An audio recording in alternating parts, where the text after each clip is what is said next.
Coverage you can count on. KOMU 8 News on Mid-Missouri CW starts now. Tonight we're learning more about the 157 people who died after a tragic plane crash in Ethiopia this morning. Among them, UN members and 8 Americans. Good evening, everyone. I'm Emily Spain. And I'm Annabelle Thorpe. Thanks for joining us. According to Al Jazeera, 32 people on board were from Kenya, where the plane was heading. 18 people were from Canada and 9 were from Ethiopia. Passengers were from 35 different countries. It is still unclear what caused the crash. Radars show the plane lost contact just 6 minutes after taking off, crashing 30 miles from the airport. At this stage, we cannot rule out anything. We cannot also attribute the cause to anything because we will have to comply with the international regulation to wait for the investigation to reveal the cause of the accident. In a statement from the plane maker Boeing, the company expressed its condolences and said they will travel to the site to assist with the investigation. This week, President Trump is expected to try another route to get his border wall built. Tomorrow, the president will release his 2020 budget, which includes $8.6 billion in funding for more than 700 miles of border wall. The funding increase comes this week as the Senate is expected to join the House in rejecting the president's emergency declaration. Even some Republicans say there's a better approach. You can put what I call the smart wall along the border on all 2,000 miles in less than a year and gain operational control of the border. Congress must approve a budget before October 1st, or the government could shut down again. Democratic leaders say the strategy won't work, and it sets up the possibility of another government shutdown. House Speaker Nancy Pelosi and Senate Minority Leader Chuck Schumer warning the president in a statement today, saying, quote, President Trump hurt millions of Americans and caused widespread chaos when he recklessly shut down the government to try to get his expensive and ineffective wall, which he promised would be paid for by Mexico. The same thing will repeat itself if he tries this again. We hope he learned his lesson.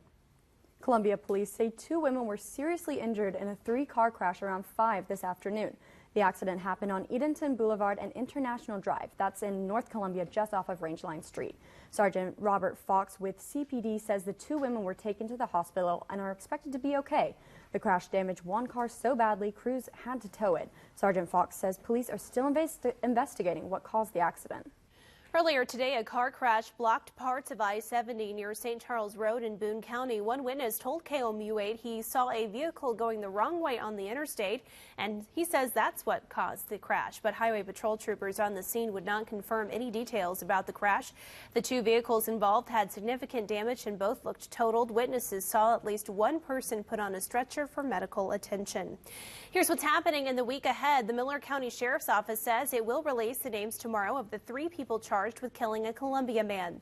Authorities found Aaron Brantley's body late last week. Initial investigation results show he died from a gunshot wound.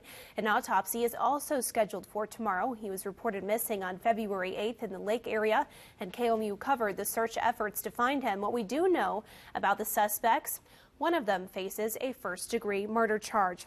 Also coming up this week, tomorrow, a Boone County judge will rule in the case of former Sturgeon Police Chief Greg Halderman. The judge will rule whether the city of Sturgeon can place him on unpaid leave. The city was originally ordered to reinstate him, but then they put him on unpaid administrative leave. The city removed him from his job in 2017 after accusing him of drinking on the job.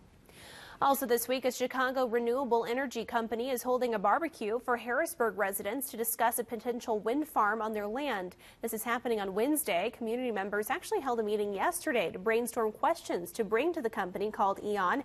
About 200 residents got letters from E.ON inviting them to the barbecue.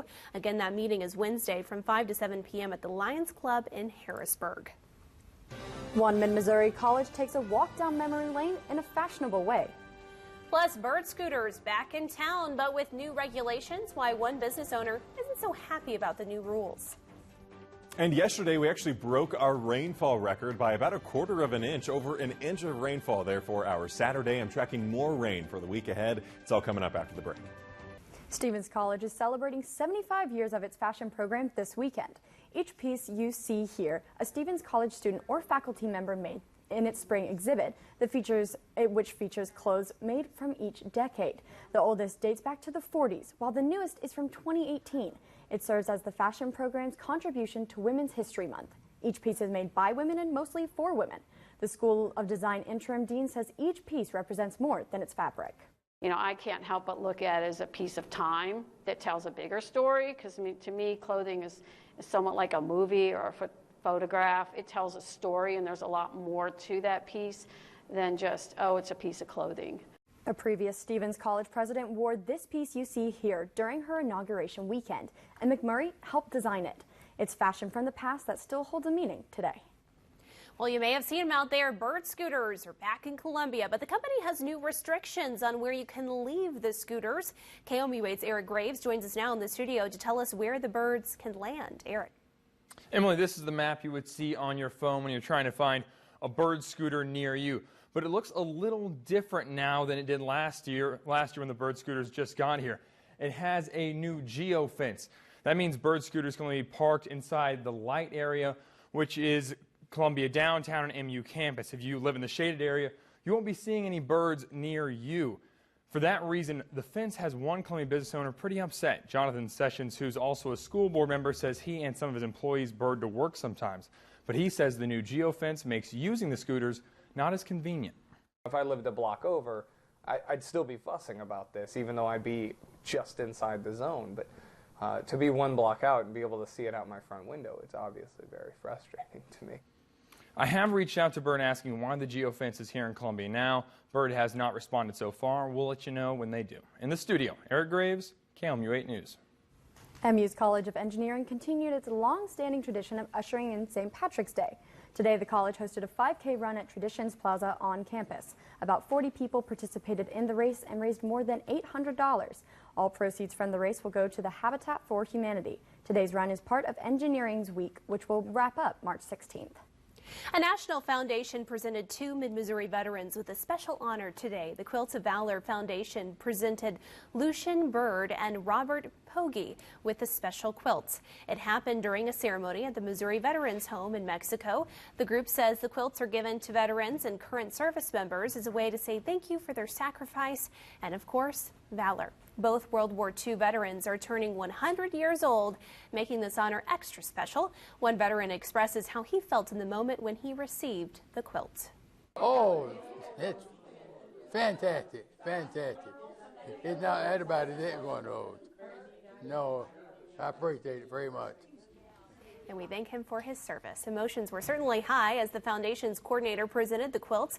The story of the quilt originated from one mom having a dream of her son in the military wrapped in a quilt, and it served as a sign of healing. Louisiana experienced some severe weather this weekend. We'll tell you what happened after this. And we're also tracking this low-pressure system. It's off the coast of Mexico right now, but it's going to give us some rainfall in the middle of the week, quite a bit of wind, too, and it's going to change our temperatures around. Tracking it all for you hour by hour coming up.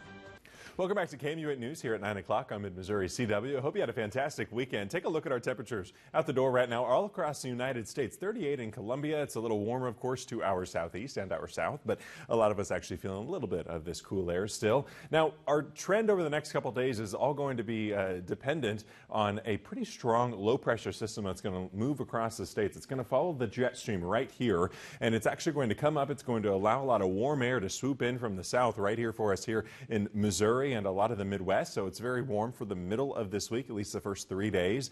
Then behind that low pressure system, it's going to continue to push through, and behind it, cold air is going to be allowed to fill in. So you can see that happening very well right here. So cold air filling in for the end of the week, and that continues for the weekend too. So enjoy the first few days of this week, and that's going to be fairly seasonal actually, at least for the next 2 days, with our average this time of year around the lower to middle 50s. That's where we're going to be. Then we're up to 61 on Wednesday, the warmest day of the week, and the warmest day we might have for a little while, with some rainfall likely on Wednesday. Then we're a little cooler on Thursday. That cold air starting to come in, a cold front moving through there too, and then we're around 40 on Friday for the end of our week. Here's a look at this all hour by hour now. So we are actually going to be mostly sunny for a lot of us tomorrow along and north of I-70, but there is a chance, better chance at least, for some clouds over southern Missouri, the southern half of the state. Otherwise, on Tuesday, we are still on that warming trend around 55, but it is going to be overcast with that low pressure system rolling in. It's not just the warm air that's moving in from the south, but some moisture is going to move in from the Gulf too.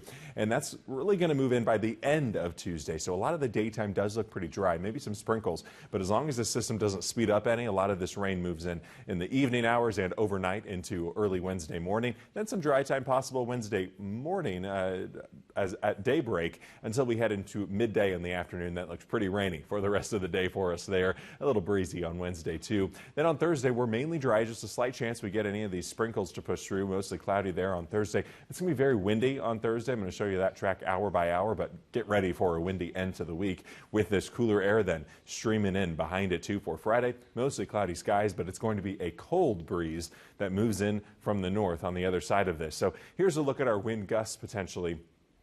Here's on Wednesday with that rainfall coming down, a rainy one for us. Gusts around 25 to maybe even 30 miles per hour. Then as we head overnight and into Thursday, that wind's really going to pick up. Wind gusts are going to be around 50 miles per hour for multiple hours on Thursday. So again, very windy there. And the winds are going to be only slightly calmer, around 40 mile per hour wind gusts expected on Friday. So very chilly and windy to end our week. Temperatures around 28 degrees for our low temperature tonight, though. North winds about 2 to 6 miles per hour, then 51 tomorrow afternoon. Enjoy this warm day. And not only because it's a little warmer, it's seasonal, but also because it's mostly sunny and it's calm in the wind. We're not really going to have another day like that this week because even though this warming trend is going to continue with 55 here on Tuesday, we have the cloud cover and then some rainfall rolling in, 61 on Wednesday, but then it's rainy and even a little breezy there, but the winds really kick in on Thursday as we start to dry out. Then cooler for the end of the week, even 43 on next Saturday. Then for St. Patrick's Day on Sunday, warming back up to around 50 degrees. We'll keep you updated all week. Stay with us. Okay, Kenton, thank you very much. Some severe weather to our south. 3 tornadoes touched down in northwest Louisiana Saturday. That's according to the National Weather Service. The sheriff confirmed there was significant structural damage, including several barns, but luckily no injuries have been reported. The utility company reports that about 353 customers in the parish lost power. Meanwhile, in Lee County, Alabama is in recovery after 1 week where tornadoes ripped through the community, claiming 23 lives and damaging countless homes. Residents are still picking through the remains of homes and businesses in search of anything that can be salvaged. For many in the community, Sunday is a day of worship. Last week, the president visited Providence Baptist Church. Today, it was packed for its morning service. Mizzou baseball team was looking for the sweep against Northwestern today. Find out if the Tigers could stay undefeated at home. Sports is next. Get ready. It's time to test your weather IQ. True or false? The coldest temperature ever recorded in Columbia is negative 26 degrees. The answer is true. On February 12, 1899, the morning low was negative 26 degrees and the afternoon high was negative 2. The coldest high temperature documented in Columbia is negative 7 degrees, recorded on Christmas Eve in 1983. Watch KOMU 8 News at 6 for the first alert weather IQ question of the day. Brought to you by Break Time and Jiffy Lube. Now from the Ford Sports Desk, KOMU 8 Sports. Good evening, everybody. Missouri softball took to the diamond this afternoon, trying to avoid a sweep in Larissa Anderson's first SEC series as Tiger coach. However, fifth-ranked Alabama had its hands on the broomstick and home field advantage. Larissa Anderson looking on, trying to avoid the sweep. Missouri led 2-1 in the first inning until Bailey Hemphill had second thought. She hooks this one down the left field line, kisses the foul pole for a 2-run shot, her 11th of the season, and Alabama's up 3-2. Second inning, bases juiced for Reagan Dykes and the Crimson Tide, and now they are squeezed. A mammoth shot off the bat of Dykes, a grand slam, extends the Crimson Tide lead to 9-2. Fourth inning now, Missouri gets a run thanks to some help from Alabama. Callie Martin is going to hit this ground ball, and it's going to sneak under the third baseman's glove. 2 runs are going to come around and score. The Tigers cut the deficit to 9-5. But next half inning, Claire Jenkins goes deep to center field. She's going to alleviate some of the pressure on Alabama. 5 different Crimson Tide players hit a home run. Alabama outslugs Missouri 11-5 for a sweep to open SEC play. Missouri Tiger baseball also in action today, looking to complete their 3-game sweep of Northwestern. Tyler LaPlante on the mound for the Tigers. He ran into some trouble early. Sac fly from Alex Arrow. Jake Dunn tags up. Northwestern on the board in the top of the first. Mizzou responds bottom half of the inning. Tony Ortiz, looking like David Ortiz, blasting one to deep right field. 3-run shot. Puts the Tigers up 4-2 after 1. The Wildcats tied things up in the bottom of the 4th inning, but the Tigers answered right back. Pinch hitter Austin James sends a fastball over the fence in left field. 2-run shot gets the Tigers back up to 2, and they would not look back. Missouri stays undefeated at home. They sweep Northwestern 9-4. Sad news today for Chiefs fans, as one of Kansas City's longest tenured players will not be returning to the team next season. The Chiefs today announced that they have released linebacker Justin Houston after failing to trade him. Houston was drafted by Kansas City in the 3rd round of the 2011 NFL Draft. He played a total of 102 games, made 96 starts in his 8 seasons in Kansas City, including 7 postseason games and 6 playoff starts. In 2014, Houston set a new franchise record, 22 sacks, finished half a sack shy of tying the NFL's all-time record. He earned 4 straight Pro Bowl appearances from 2013 through 2016. And with clocks moving forward 1 hour today, it's just another sign that spring is almost here, and with that brings baseball. Today, the St. Louis Cardinals visited Port St. Lucie to face the New York Mets. The Mets getting off to the hot start, and they never look back. They take it 9-1. St. Louis starter Austin Gomber succumbing to the long ball, a 3-run blast by Ahmed Rosario in the 2nd inning, and a solo shot by Jeff McNeil in the 3rd inning did Gomber in. New York 5 for 15 with runners in scoring position. St. Louis 0 for 2. Up next for the Cards, a home matchup tomorrow against the Washington Nationals at noon. Mizzou baseball alum Max Scherzer will toe the rubber for Washington. Jack Flaherty to pitch for St. Louis. And that's sports. Now here's a look at what we're following on KOMU 8 News at 10. An update to a story we first told you about last week. The St. Louis Amazon driver shot last week is paralyzed from the waist down. Find out how one person is helping make sure that he can keep on the move. Coming up at 10. All right, tomorrow we're going to start off the day on our Monday around 28 for the low temperature. Then we're going to get up to around 50 degrees for the high with some sunshine as we head especially into the afternoon hours. And we're also then going to see cloud cover, but a warming trend for Tuesday. Wednesday, it's rainy throughout the day, but very warm. High around 60 there. 60 degrees. That's going to feel so good. People are going to get their shorts and flip-flops out. And then splash around in the puddles. Exactly. There were still mounds of snow on the University of Missouri campus near the parking garages, probably where they get all that snow and dump it in one place. Yes, right. But yeah, feet of snow. Still there. Still there. Feet even still there. Yeah. Well, and it's in the shade too, I'm assuming. True. It doesn't get a lot of sunshine. But 60 degrees and rain, it's probably going to melt a little bit. It's going to be all gone. Right. How many days until spring? 13? No, it's going to be less than 13 because it is on the 20th, so it's right around the corner. We'll make it. Almost there. Yes. All right, thanks for joining us. Have a great night.